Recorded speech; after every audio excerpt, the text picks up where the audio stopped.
So right now, there's no lag. So everybody knows we're here right now. Steve, that was the worst intro ever. How do you know? Because there's no lag. How can you know what the worst intro is if you've never? I mean, there's been. I can guarantee. I've experienced worse intros with Steve before. Trust me, Mike. With me. With what? Don't be throwing down the gauntlet too early, guys. Hey, everybody, welcome to Webinar Wednesday. Steve Dotto here. How the heck are you doing this fine day? This is exciting for me. This is like a walk down memory lane because we're welcoming to Webinar Wednesday here my old posse from Blab. Just curiosity of you people that are online with us right now. If you remember Blab, just type in Blab, and I want to see the chat go crazy with the word Blab. Because Blab was this great online conferencing broadcast platform that we would. Did we do it? We did it weekly, didn't we? We did. Was it weekly or was it bi-weekly? It was weekly and bi-weekly for a season, yes. But it was like an entire 6 months straight. Yeah. By the way, Eric, we used to do a product. At any rate, I got Eric Fisher and Mike Vardy on.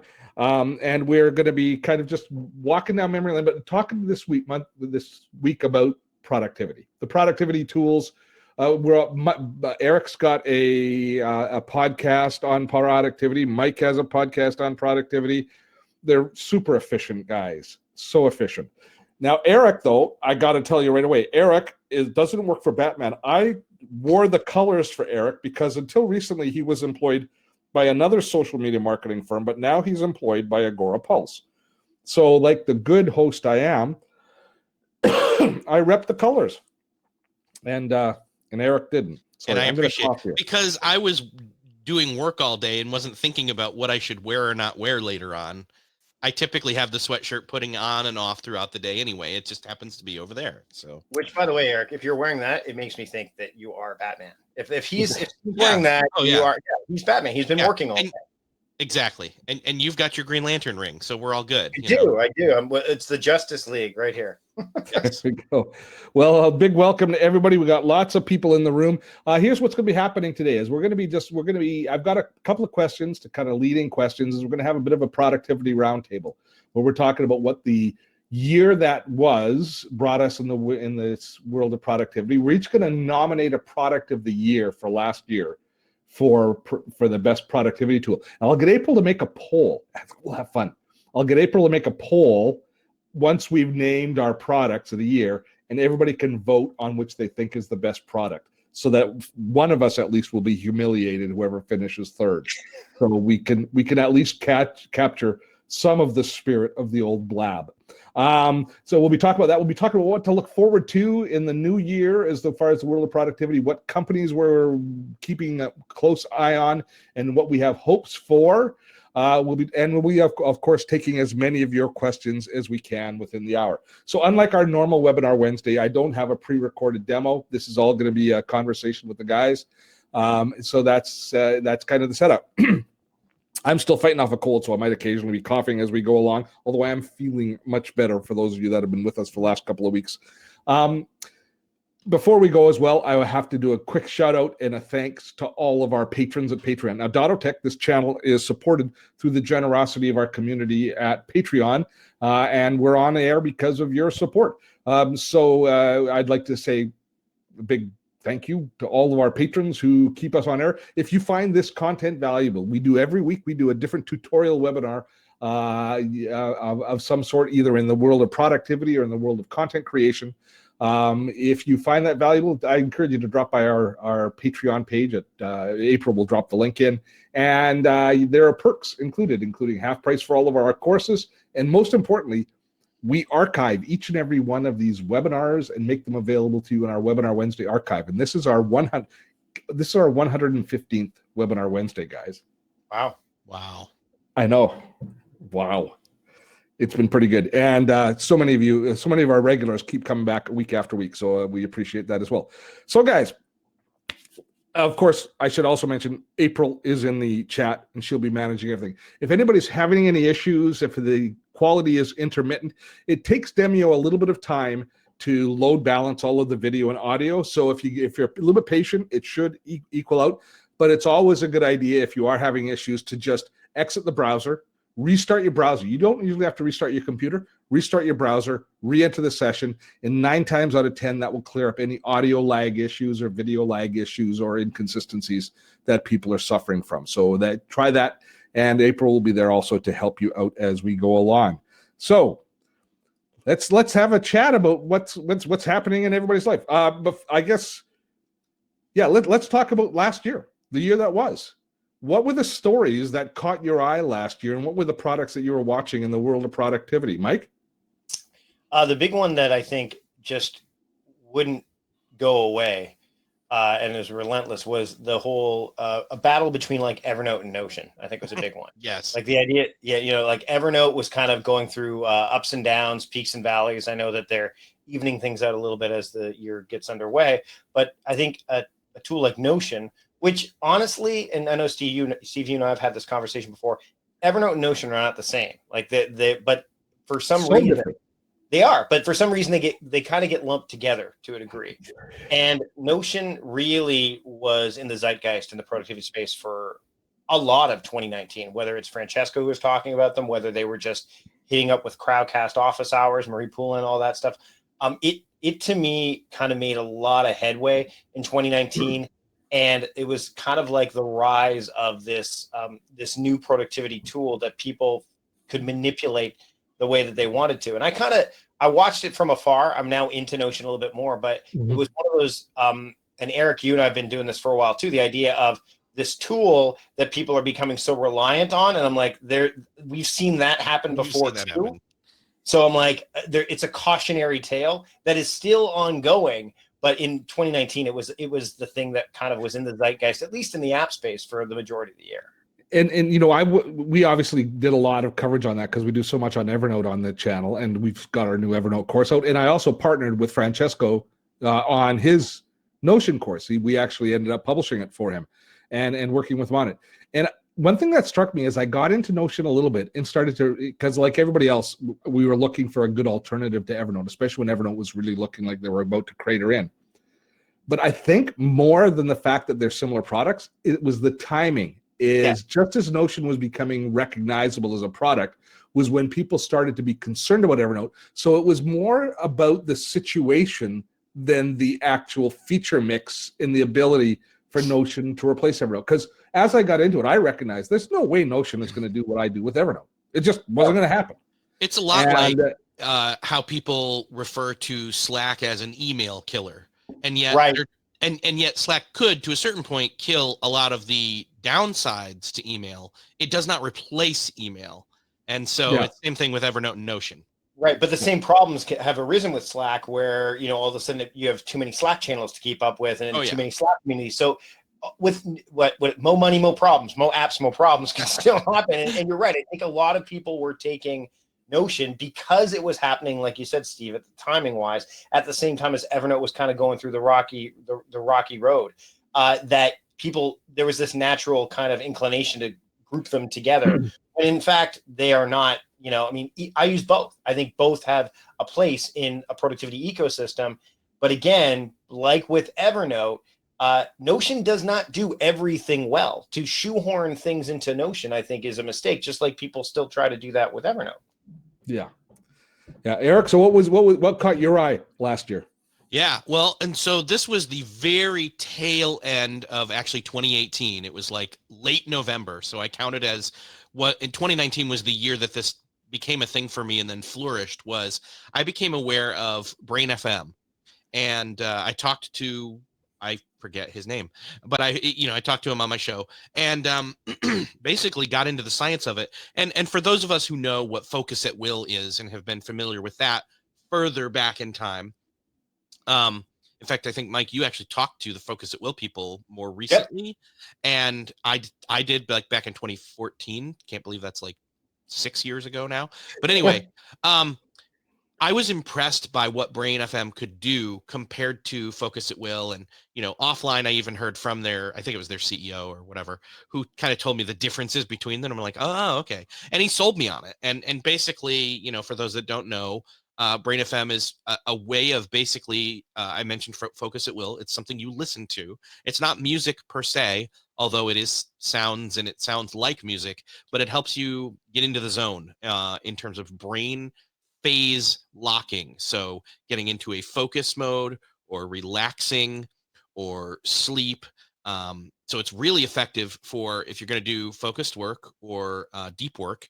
It's really effective for taking brief naps that you come away much more refreshed from, and even sleeping overnight if you're going to put it in and have it play while you're sleeping. And that can be complicated for some people who aren't used to sleeping with music going, but I'm used to that for years and years. So, but this year, like for all of those different flavors and varieties, I had it on my phone, had it on my tablet for focus work, had it on the computer and the desktop for focused work when I'm here. And I mean, I don't think there was another app, productivity wise at least, other than my task management app, that I used as much. So Right. Now, do you find like I'm a big fan of Focus at Will.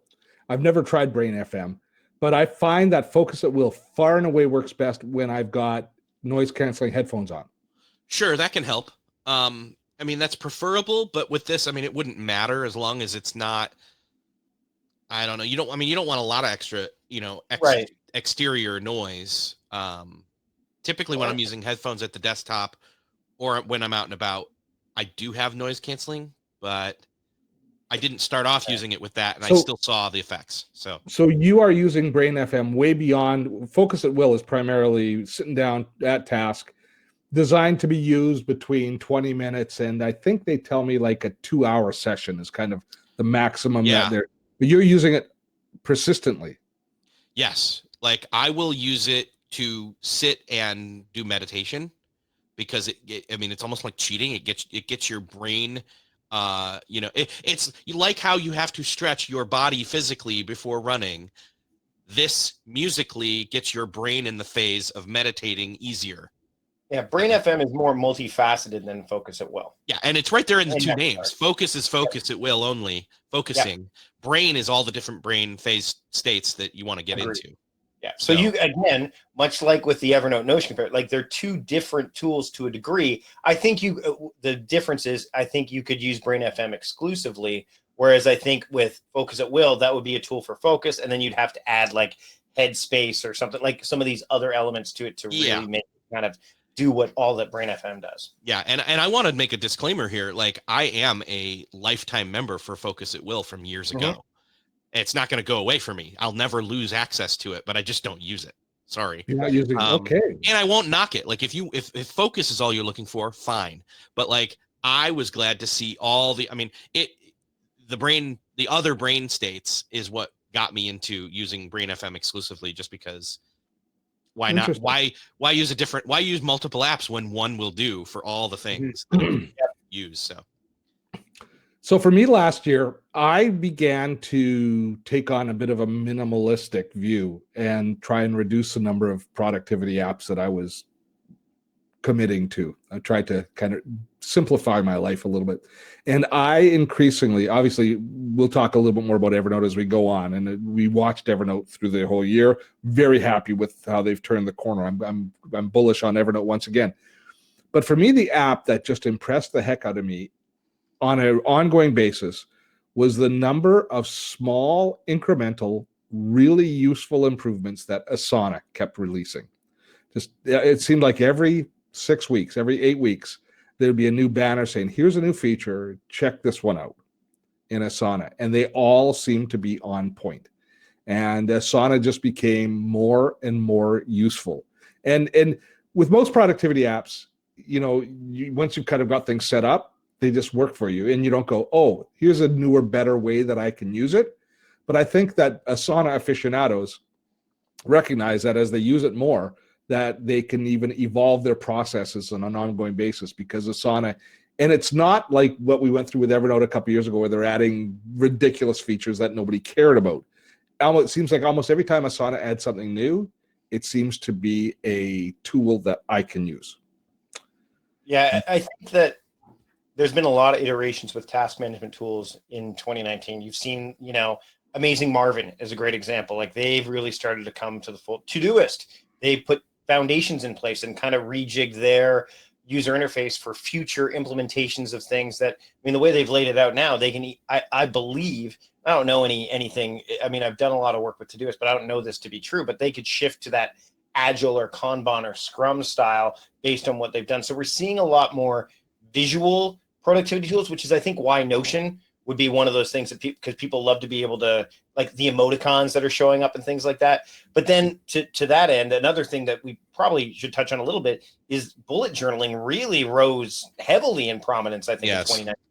Hugely. Like, and the great thing about bullet journaling is the system that Ryder Carroll put in place is very simple. But what people have done is they've decked them out, which I find somewhat hilarious, because we always used to caution people that, the apps, you could spend a lot of time tinkering with an app and then end up not getting things done. Now I'm seeing some of that happen with bullet journaling, where people make their bullet journals look amazing, and then they're like, oh, but I don't really use it all that much. So it can happen in the paper world as well. Okay, well, that brings us to let's return to that, but because both of you kind of dropped the penny a little bit on my big question, so we'll go to what is going to be our poll question right now. Sure. And let's say for 2019, what is your vote for product of the year? And state the case. Once we've all stated the case, I'll open the poll. I've already built it, April, so we can just publish it once in a few seconds here. But don't do it until we've each put our candidate forward, and we'll see what they think. But Mike, what do you think your product of the year is? I think it's Notion. I think Notion made the most noise and the most progress, and honestly, like, was in the zeitgeist the most than anything else in the past year. So I'd say Notion. So you just think because it was so innovative? I think it opened up the door to people who were trying to find a tool that could do a lot of different things for them: journaling, planning, task management. I think it was just they struck the right chord, and the timing was perfect. And I think it is a really useful tool. So I'd say Notion for sure. Well, trust Vardy to jump on the obvious bandwagon. So there we go. Notion is Mike's vote. Okay, Eric. Do I even have to ask? Well, I mean, again, you're asking us to retread. Basically, we already picked, this is what made the most impact for me, or where I was paying most attention.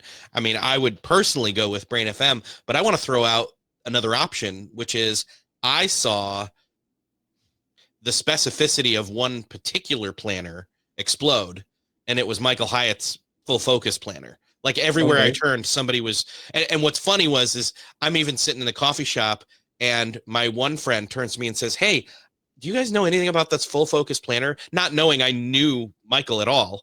And then the other guy, he's a guy who does copywriting for an Amazon placement place. And he says, "Oh yeah, my company, I wrote the copy for that, for their Amazon listing." And I'm like, yeah, worlds colliding. Marketing. So I don't know if that just brought it home, but yeah. So do you want to replace Brain FM on your list with the Full Focus planner? Or are you going to stay with Brain FM? Or if you want to win, Eric, just say paper. No, he's not going to let him have two. He can't have two. No, I'm going with Brain FM. Okay. But I will say about Full Focus planner, there's a couple things that have really impressed me about it. First of all, there's no chance I'll buy it because it's paper. And I love Julia's comment. She says that she loves seeing Steve get cranky whenever Mike mentions paper products. I love, obviously, the layout of it. It's a beautifully designed, look at this. It's a beautifully designed product, but I love the marketing. I think that the copywriting on the marketing is the best I've seen. They know what they're doing. The timing of every quarter, at the start of every quarter, releasing it again, so that when people are starting to think about rebuilding their quarter, and the way it's built on a 3-month cycle, really smart. And yeah, it's a great product. Okay, so this will surprise people. My product of the year is kind of a paper product. It's this, the Rocketbook. I think these guys are freaking genius. Now, I accept your apology, Steve. I accept your apology. There's no apology, Mike, because it's not paper. It's not paper. It's an erasable notebook. It started as a Kickstarter project. The Kickstarter project for this thing was redonkulous. When you bought it, the first version on Kickstarter, you could write and you could erase what was in the notebook. You had to use a special pen, and how you erased it is you stuck it in the microwave. Is what? Yeah. Oh my gosh! You had to flip it too. You had to flip it. You have to flip it. So you put it in the microwave, cook it off for a little bit, and the writing would disappear like the magic ink on the secret messenger stuff. But they've released the new version of the Rocketbook, which uses these friction pens, just standard pens you can buy. But the coolest thing about it is, well, it's you erase it with water, but the coolest thing is the app that they built for it. So with the app, you've got all these little icons, which I'll just show you there. You see, you've got a whole series of icons that appear at the bottom of the page. When you take notes, you use the app. You point your phone at the page, and it captures it instantly. But then it uses something called destinations, which directs whatever the note is to wherever you've set it up. So you can send it to, I send mine to Evernote. So you save the notes to Evernote and it'll parse out the text, but you can also send them to email. You can send them to Dropbox. You can send them to Google Drive. So students could take notes in school and have different subjects, have the picture taken, and have all of the notes go directly into their Google Drive for their school Google Drive. So I think this is a genius product. One notebook that you can travel with. When I'm at a conference, I can be taking notes. I can get an idea. I can take a picture of it, and it can go to Slack. And Liz or April can get a notification in Slack from the digital camera, from the app. They have done a genius job with the Rocketbook.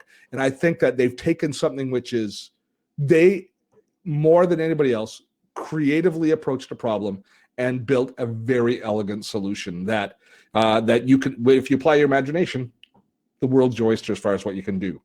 So can I chime in real quick with the Moleskine and Evernote did this initially, right? Remember the Moleskine version? Yeah. Super expensive, yeah. Super expensive and not elegant at all. So to your point about Rocketbook, so I mean, I would imagine that, again, all these tools that we're talking about, that productivity tools and all that, someone started off in a space like, the Live Scribe pens, all those. There's always been this jiving of, paper and digital.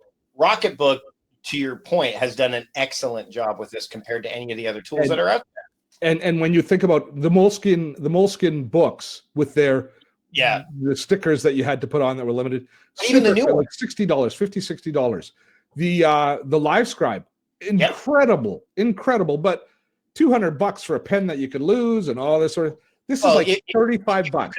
If you could lift the pen, it was a big, bulky pen. Yeah, $35, and the pens you can buy in Staples. They're regular priced pens. Well, and the reusability of it then also makes it infinitely more. I mean, let me ask you this, Steve. Like, how long do you think you would go before you would feel like, I need to swap my old one out for a new one? I think 5 or 6 months, maybe 7 months. Once you've erased a page half a dozen times, it starts to kind of color up a bit. So, but it would still keep going. Okay. Yeah. I don't know if you need to, like at least a year maybe. Yeah. But it's also super tiny because you don't need a bunch of pages. So the rise of paper productivity, we're seeing it even with things like GoodNotes and stuff. Like, again, Clear Habits, the thing is, paper productivity is because people are tired of. I think digital tools are great for long-term incubation and keeping those kind of storage facilities. And then to that point, you bring it out to paper and kind of go, okay, I can focus on this. And then anything that comes in. So there's this nice kind of back and forth that I think people are starting to embrace more than ever before, which I think which is why we're seeing the renaissance and even the elevation of things like, the Full Focus Planner, the Rocketbook, products by Field Notes and Baron Fig. Like, there's a reason that I think that stuff's happening. And I think this hybrid approach to time management and productivity is probably even the biggest story, maybe above all, that we've been seeing over the past couple of years. So I've got this on my desk. Baron Fig. Yeah, you've got them back there. Yeah, there you go. My son even asked me to buy him one, and I was like, okay. We won't talk about how much your wife wants you to sell them all, Mike. Oh my gosh, this one right here, this is the Baron Fig Experiment, which someone bought in the Baron Figs Fanatics group for $350 US. My wife's like, sell this. I'm like, Joey gave this to me, the CEO of. I can't sell a gift. It would look really, really bad on me, and I love it's green. I'm green. I can't sell it. Okay. But anyway. So let's stop talking about ridiculously expensive pens. Yes. Because the one for the Rocketbook, by the way, costs $3.42. Yeah, the Pilot ones are good.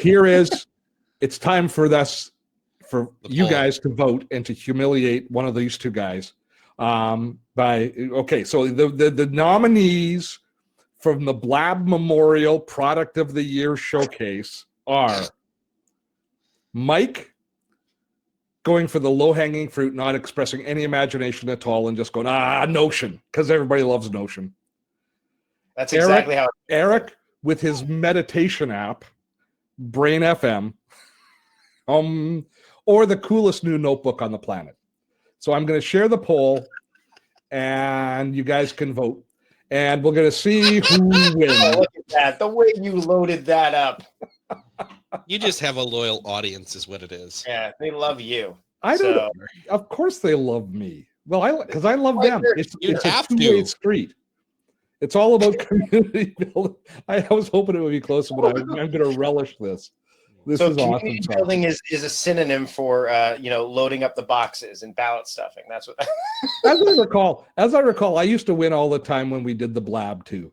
Because you would do exactly what you just did.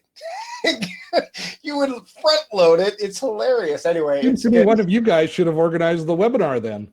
Even still, Eric.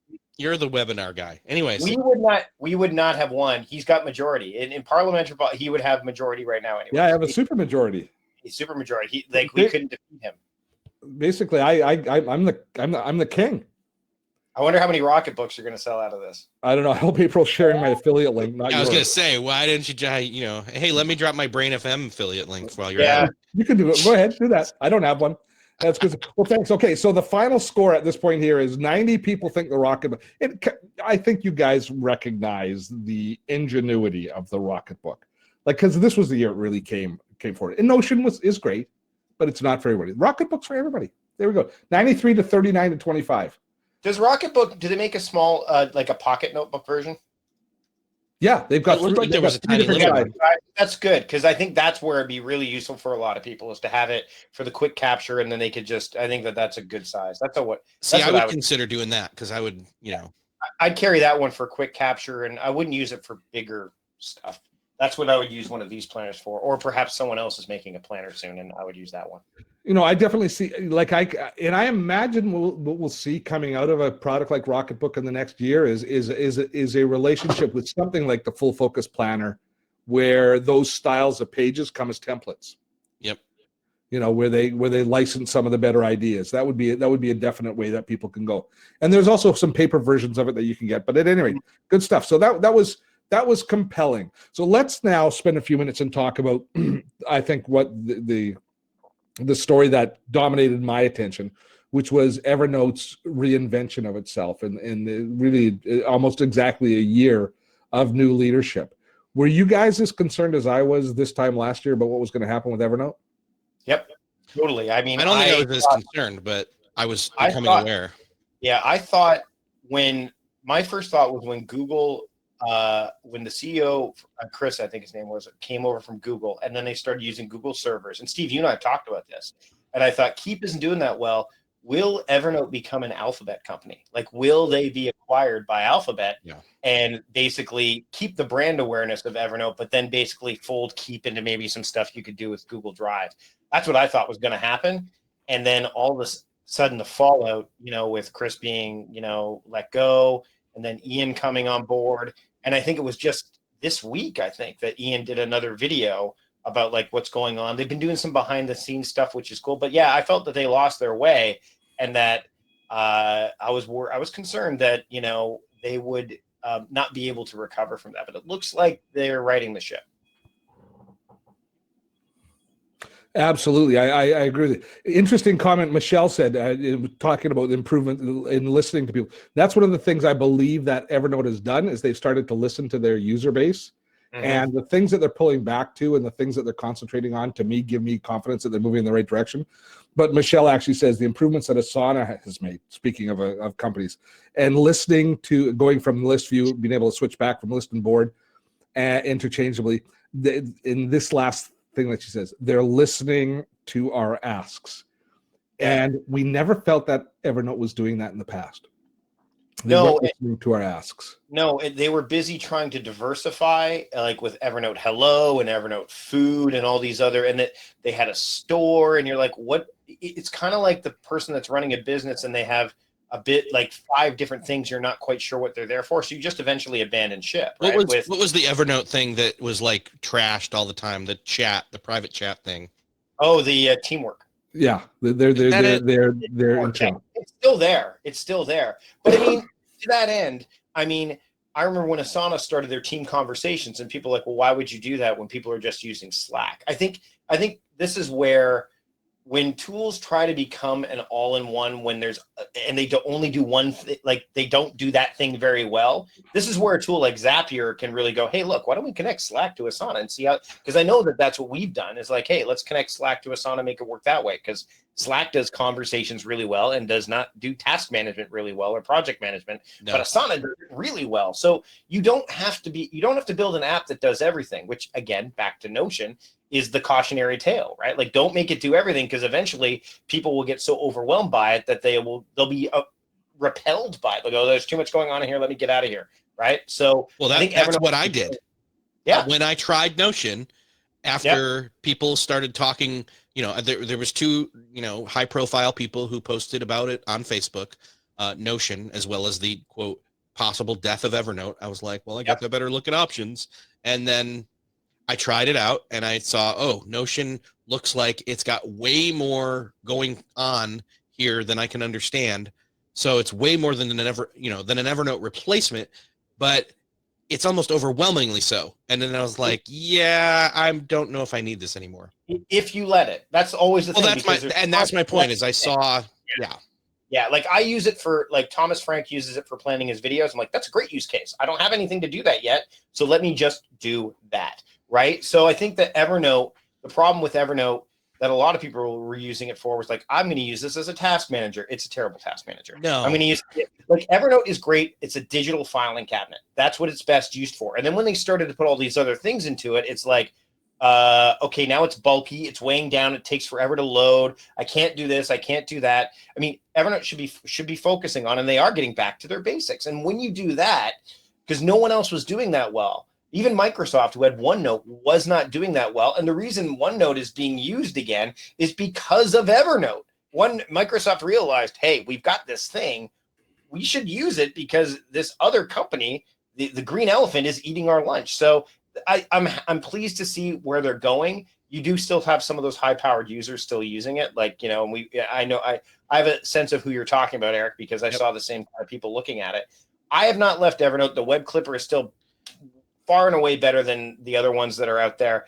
It's still great for that kind of thing, but just know what you're using an app for. And Evernote, if they know what they're supposed to serve their users as, and as you said, Steve, listen to the users and do what the users want, then to a degree, obviously, like, the old Ford statement, if I listened to the customers, I would have built a faster horse and not a car. So you have to have that ebb and flow, but don't go so far in the other direction where the users are going, hey, what is this thing now? Yeah, absolutely. Okay, so looking ahead into the next year, what excites you? What product are you keeping your eye on as we move into 2020? Wow. I mean, I think that some of the ones I'm keeping, like Woven, is a calendar. I'm keeping an eye on calendar tools, because calendar tools are the next thing that people are, because we're getting a lot of people focused on like time blocking and things like that. We're seeing more of that happening. Woven is again, interestingly enough, one of the founders is a former Facebook employee. They use these tools inside of Facebook, much like Asana, right? Because Asana was founded by Dustin Moskovitz and Justin Rosenstein, who both work for Facebook. And now Tim is, what's the last name, Eric? You probably remember it. Is it Campos? Yeah. He Woven.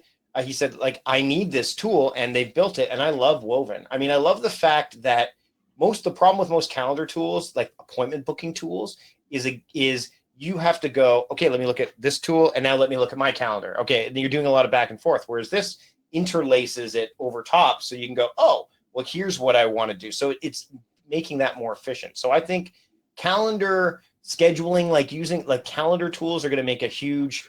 I think we're going to see some sunrise kind of stuff. So when you're talking about calendars, are you talking about calendar apps being used collaboratively for allowing people to book your time, automatic booking, that sort of stuff?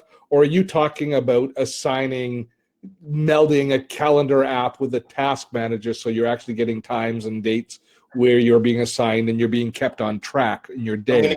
I'm going to go low hanging fruit here, Stephen. We said we're going to see a focus on calendar apps. So I think we're going to see both of those things. I think we're going to see people like going, okay, let's make the calendar app better, because I think that's where we're lacking. And I'm seeing it already, but I think there's going to be more of a focus on it. I think one of the biggest changes last year for me in my day-to-day work and communication with others was when I enrolled for the full version of Mixmax. There's a good example, yes. And Mixmax is a kind of a CRM-y email product that sits on top of Gmail, but the feature that it plugs in that I use over and over again is share availability. So there's this little icon where I click share availability, and it opens my Google Calendar, and I just block out time that I'm available for a meeting. And so rather than allowing people the way you would with most calendar booking apps where you can share your whole calendar and they can go in and select the time based on you make an assignment, you can ad hoc at the moment of communication say, here's these times that I'm interested in meeting with you, that I'd like to make this call, and then give people 4 or 5 choices. You can add assets like, we're going to meet in Zoom and that sort of stuff. But then they just choose it and they click on it, and then they select the time and the calendar invitation is made. Clawing back that control of saying, here's 3 or 4 of my times that you can choose, rather than here's my whole calendar where you can just pick from the way you normally do. I really like that. And that changed profoundly how I organize my meetings with people. Right. Go ahead. Sorry, Eric. I use Calendly for that, but it sounds like your Mixmax has more versatility on the,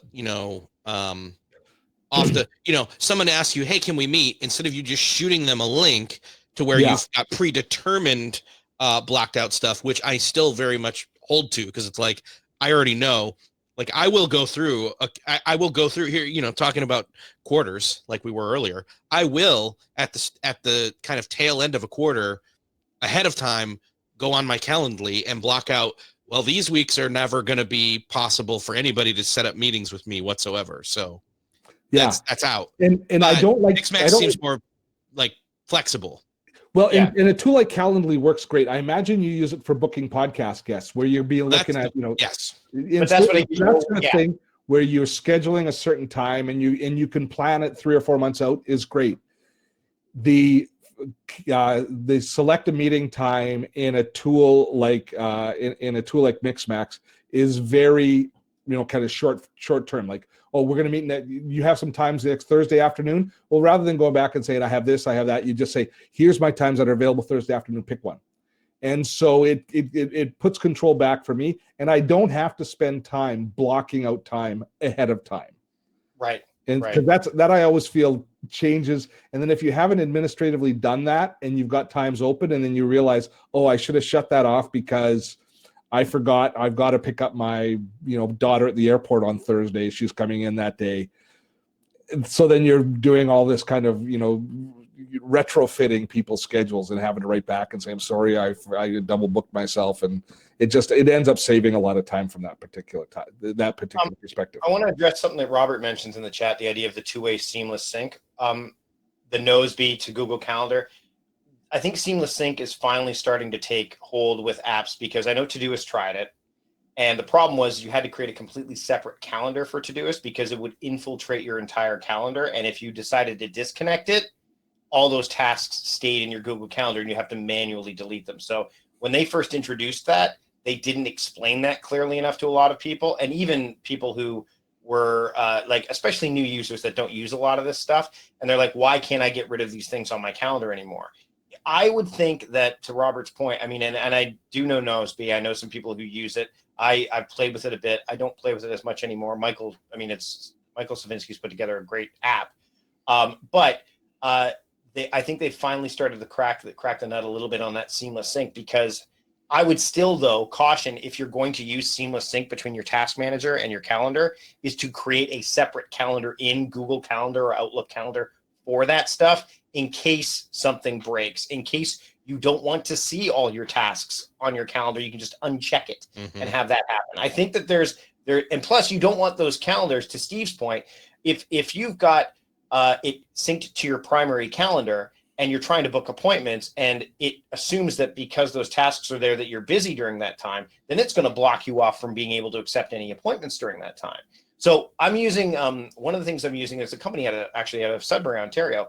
They have a tool called Time Hero. I put the link in the chat, and it is an affiliate link, but I'm using them now because they've taken into account, like, kind of, remember, you guys remember Sunrise, right? Like, remember when Sunrise would find the ideal time? Yeah. I know Steve loved Look it. at We both loved calendars. it. Yes, they are doing that, but with tasks on your to-do list, it will find the ideal time for you to work on those. And it syncs nicely with Asana too. So as I'm bridging over from, because I'm actually starting to use Time Hero more than Asana, I can actually bridge that gap in the meantime. So between Time Hero as my primary task manager for my team and Woven as my calendar app, which is what I'm using, to your point, Steve, about booking coaching calls, podcast appointments, because you can create templates, right?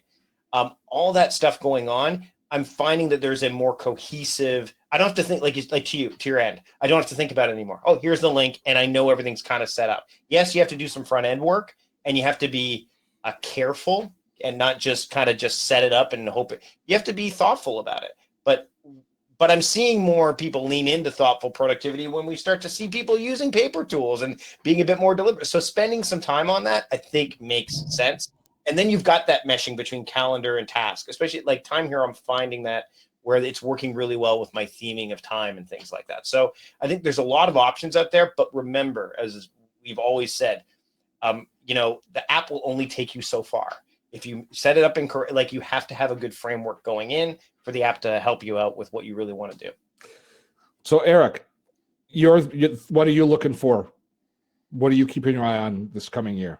So it's funny, we've almost exhausted the conversation on these topics, but I hate to say it, but I left Evernote for a while, and I'm kind of headed back because I realized that what I needed it for, I haven't been using, and I've been kind of have digital clutter. And what I need is I need it as my digital brain, not as something to work as a task manager, not to collaborate with people, not to write new documents in, but to have it be the digital place where, for example, dang it, there was a perfect example that came up yesterday, and I said, ooh, I got to remember that for tomorrow. And of course I didn't have it installed, so I didn't write it down, but it was something along the lines of, hey, remember that one place where we really like to go? No, I do remember. We were at a restaurant. It was last Saturday, and I texted Jeff C., who we all know, and I said, hey, when we went to that one restaurant, what was it we got that we love so much? And he texts it back. And I was like, I should put that in Evernote. And I realized I didn't have Evernote. And I was like, I need Evernote again. So even just recently, I realized I need that. That's where it is. So I'm jumping back on now that I have heard the water is fine again. But Notion is funny because I was going to take a little bit more look at it again this year to see if the not replacing Evernote stuff that it can do is even anything I'm interested in doing, because I honestly don't feel like there's a need there. It's one of those things where it's like, it's this amorphous blob of it can do anything. Well, it's like, I don't know that that's a tool that I need unless I have a specific need to go at it and ask it if it can do. Well, and what I love about Evernote too is that it's both good for personal and professional use. Like Julia just put something in the chat about, like, do you use separate tools for both? Evernote allows you to kind of segment it a bit within Evernote. Again, that digital filing cabinet thing. Yeah. Right. So that way you've kind of got, okay, I'm going to look at, no matter where you are, you're like, oh, restaurants, that could be for both, right? Like, if you can go for a business dinner or for personal. So there's that kind of harmony that you can create with an app, especially if you get back to your basics. We recommitted to it, obviously, and I'll get April to drop. We've got a great Evernote quick start guide that'll walk people through the starting process. And I don't like it when we call it your digital brain. I know why we do it, but I think my analogy is better, and that's it's your digital bank account. It's where you store all of the stuff that you need, and then you withdraw it when you need it. And because the brain indicates some sort of intelligence, bank account is not. It's not AI. It's not an elephant brain. Exactly. Can we get a poll? Digital filing cabinet, digital brain. Well, no, there's no point because you would win. I'd win. Yes, exactly. So here's what we're going to do. I will quickly say what I think is going to be the big trend that I'm watching this year, and it will surprise. It's very different. It's that this is becoming my way of staying productive is Apple with their watch faces and the complications that they've added allow me to put almost everything that I need access to quickly and easily on my watch so that I can just grab it when I need it right from the watch as opposed to going to the phone. And now more and more, I'm looking at my watch face rather than my phone for productivity. That to me is fascinating. Mm-hmm. Yep. No, I mean, I have drafts on my watch. And so if I want to capture something quickly, I can just tap it, record it, and then it's syncing to my phone, to my Mac, all that stuff. So yeah, that's a big one. Okay, guys, we got 15 minutes. We got 20 questions. Ooh. You have to be brief and to the point. I'm looking at you, Vardy. Yeah, all right. Yavik, I think it's pronounced Yannick. What's our thoughts on Devon Think? Every time we do one of these things, people ask about Devon Think. What are your thoughts? I don't. I know of Devon Think. I remember it. I haven't played with it in a long time. I can't give a lot of thoughts on it. It's still obviously hanging in there, so it's pretty popular with devoted users, that's for sure. But I don't know much about it. It's definitely got a cadre of people that follow it. They love it, but it never seems to break through. Yeah. So Evernote is still king. This is from Robert. Notion might be the new kid on the block, but not a replacement. Okay, that's more of a comment. Okay. Rhonda's saying that Calm is another good meditation app. That is a good one. Lots of great. Calm and Headspace. Yep. Calm and Headspace would be the ones I would look at. And I think there's Waking Up by Sam Harris. And let me put this out there. Like Calm and Headspace are more guided meditation type stuff than what I was suggesting with Brain FM. It's just that Brain FM gets you there, like the brain state. Like you'd almost do good to do 10, 15, 20 minutes of Brain FM, then switch to the guided meditation app. Or put on the Muse headband like I have, which there you Steve go. Has made. Yes, exactly. It always happens when we start praising Asana as people say, what about Trello? Am I okay with Trello? They're concerned about Trello, and Olga is concerned with Trello. The only reason you should be concerned with Trello is who owns it, right? Atlassian owns it. It's not, I mean, I know that it's free to a point. Anytime somebody buys a tool, like look what happened with Wunderlist, right? Wunderlist is going to be gone as of May 6th. It'll be fully rolled into Microsoft To Do. So that's the only thing I'd be concerned about. But Trello is still doing quite well. And there's a lot of devoted users. If I know that was mentioned, like, should I move to Asana? Asana brought boards in for a reason. So if you feel like you can start moving stuff over there, it may not be a bad play. I've got to say, I hadn't looked at Asana for forever. And in the onboarding for Agora Pulse and using it now at least multiple times weekly moving forward in my, since November, I was blown away at how much better it got. So, yeah, well, because you were deeply in, because at social media, I was a Trello user. Yeah, forced. I had no choice. So, and don't get us wrong, Trello does the job. I mean, it's still a good tool.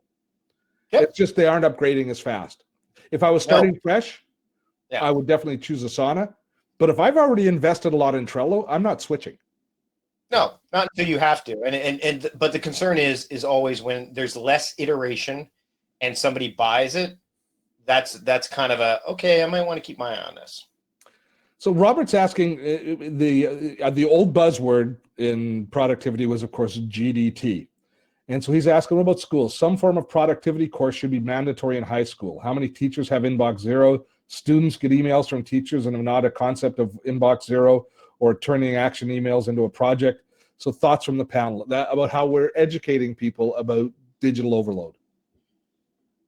Robert, I'd love it if you email me about that, because that's something I've been looking at for the past few years. Seriously, as a parent of kids who sees that there's not a lot of productivity training in schools, it's something that I'm actually working on in the back burner right now, because I think that GTD for a lot of people can be very complicated. And it can be a bit much. A lot of people don't know what inbox zero truly means. A lot of people think that's related to email, but there's so much more to it than that. Yes. So it's kind of been corrupted. I'd love it if you just email me. I mean, you can email me at askmike@productivityist.com, and I'd love to chat more about it. Because Put it in the chat, Mike. Lowell says, does anybody use Rocketbook for journaling? Yeah, I would say they do. Seems like a I think it's a great tool for that. Olga saying, should I abandon Trello and move to Asana? No. No. Unless you're changing everything. If you're changing only if you hate Trello. Yeah, or if you've got people that you're working with that are using Asana, and you could start to again, a wholesale move never makes sense on any level. But I mean, the good news is that if you had to move to Asana because Trello goes away, you could. Yeah. Julia's asking about Calendar Task Manager integration, and what are our thoughts about how Todoist is integrating with Gmail? Todoist is still really, I mean, I still use Todoist for my personal stuff, although I am looking more at Marvin these days because I like what Marvin's doing with, again, that theming of time.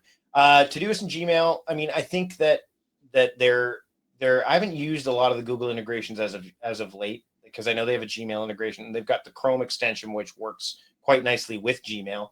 I think Todoist is, from what I've seen, because I did test out the beta version, when they were moving to Foundations, is that they are shifting to become more of a scalable project management tool as opposed to just a to-do list. So I think that you're going to see more push on that front. I would say that their subtasks still leave a lot to be desired. I mean, because it's hard to get subtasks to repeat inside of tasks. So if you're a traditional GTD person, you're going to have no problem because you don't believe in subtasks. But if you are somebody that does, there's a lot of little things that I would say that it's a good, solid tool to still use. It's still, I'd say, for the best bang for your buck in terms of pricing, because it's like $25 a year or something like that, Eric, or $28. It's not very expensive. It's the best bang for your buck as a to-do list / project management tool, and it is scaling up. So it's definitely worth keeping an eye on. And Amir has said that they have no interest in being acquired. So there's that too. Val is asking, what app would we recommend that combines to-do list and reminders with a calendar? Time Hero. Sorry, they've got the calendar built in right there. Reminders. I'm in love. It's a bit pricey for some people, but I really like it. So Andreas is lamenting, is there still no real GTD app around? Nope. David Allen actually gave away something at the GTD Summit and asked people to come up with the app, because there was intentional software that tried to do it. There's a few others. David, I think at the GTD Summit, I know people that were there, he said, here it is, make the app. And he said he's willing, but there's never been a pure one. OmniFocus came close back in the day when they were calling them context, but even they've shifted to tags now. Eric, what do you think? I think it's about, I mean, again, I think it's about you taking the methodology and applying it to whatever app you choose, and yeah, that's it. Yeah, I think they missed an opportunity there. They should have. They did. Obviously, they did. But let's put it this way: there was the app iGTD. There were several GTD type apps. They should have hitched onto a wagon of one of them for sure, and they just never did. And that's hey, you know what? I mean, I don't think the GTD company is hurting any. I think they're doing okay. Rhonda's asking if anyone has used assistant.to. It's not one that I've looked at. I've heard of it, but I've never used it. Assistant.to. I've heard of it, but I've not used it. I think somebody sent me an email about it, but I've never really looked at it beyond that.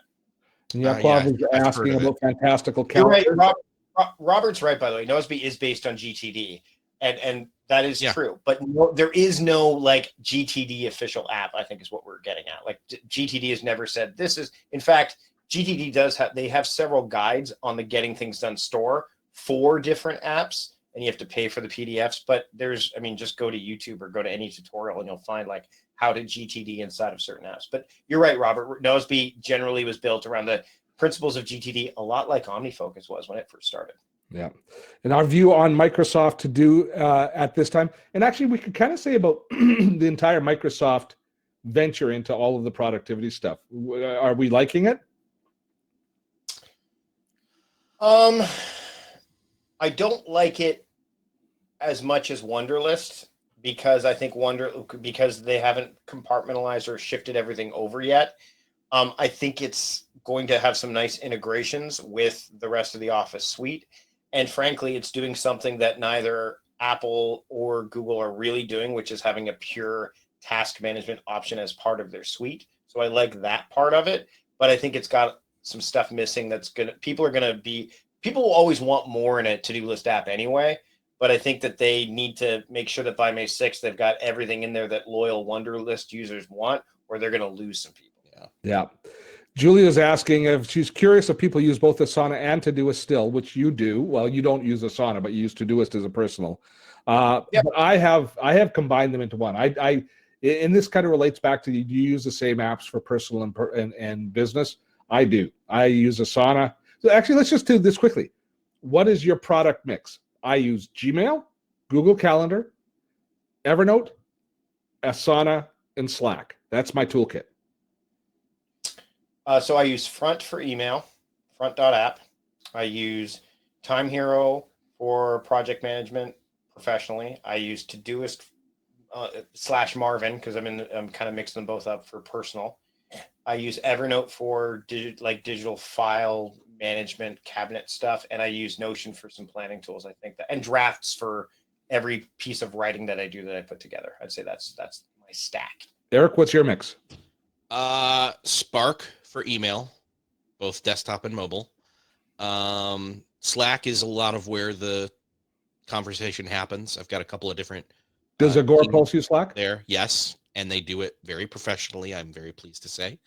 I appreciate it being that way. It wowed me when I first started. What else? What am I missing? Things 3 is my task manager, and I do use it for both personal and professional. I create different projects for different zones, and then the projects go inside of those, right. And then it works for me. I felt that when I had it all broken up in 2 places, I was paying less attention to both places and dropping things. So having it all in one worked better. What have I not touched on? I don't Calendar. know. I use Woven. I use Woven for calendar. I missed that. So. Calendar is one. Yeah. So Woven, I am still, it's still a little overly complex for me in some senses, but I see the promise and the potential. So I use BusyCal for now on both mobile and desktop, and it's mainly a skin, just to be honest, a compiler and a skin for Google Calendar for the couple different places. I think that's everything. I don't know. I'm probably missing something, but whatever. And Evernote now from the sounds of it. And now Evernote, yes. Oh, drafts. You mentioned drafts earlier. Drafts is kind of what I had moved to using Evernote for, but it's not as good an Evernote as Evernote is and was, and I was missing. And so drafts is really where I've been kind of, again, doing a lot of the noodling and or initial stuff that then graduates into docs. I'll quite often do my writing right within the Grammarly app, which does kind of it acts as storage, but it also does all of my grammar checking for me. I could see that. Yeah. Oh, I like this question. I'm going to jump ahead because we're getting low on time. But Laura asking is, have we ever used the Brain, which I think is an amazing tool. Have you looked at the Brain? No. Oh, you've never looked at the Brain?